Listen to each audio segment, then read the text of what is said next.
क्या हुआ उस औरत के साथ जो स्पेस में गुम हो गई? 1960 में दो इटालियन रेडियो ऑपरेटर जेलेटिका और कोर्डिया को एक सिग्नल मिलता है जो सोवियत यूनियन के स्पेस मिशन की तरफ से था। जब वो इस सिग्नल को डिबग करते हैं तो वो एक औरत की आवाज थी जो इनसे मदद मांग रही थी और ये इसकी ओरिजिनल आवाज है।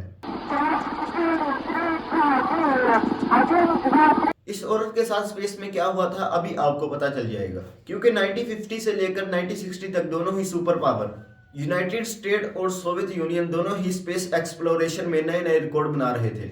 इधर सोवियत यूनियन का यूरी गैगरिन स्पेस में जाने वाला सबसे पहला इंसान बन जाता है, तो उधर नील आर्मस्ट्रॉन्ग चांद पर कदम रखने वाला पहला इंसान बन जाता है। इन कामयाबियों से पहले कई सीक्रेट मिशन और हादसा की खबरें फैलना शुरू हो गई थी। इन्हीं खबरों में से सबसे मशहूर थ्योरी थी इस लॉस्ट एस्ट्रोनॉट फीमेल की। इस थ्योरी के मुताबिक सोवियत यूनियन 1961 में यूरी गैगरिन की हिस्टोरिकल फ्लाइट से पहले कई एस्ट्रोनॉट्स को स्पेस में भेजा था, मगर ये सारे मिशन डिजास्टर साबित हुए। अपनी कामयाबी का इमेज मेंटेन रखने के लिए सोवियत यूनियन ने इन फेलियर्स को छुपा लिया और इन्हीं फेलियर्स में फीमेल एस्ट्रोनॉट भी शामिल थी जो स्पेस में लॉस्ट हो गई। इसी थ्योरी को सपोर्ट करने के लिए सबसे बड़ा सबूत था जोड़ी का कोर्डिया ब्रदर्स, जो इस रेडियो के ऑपरेटर थे।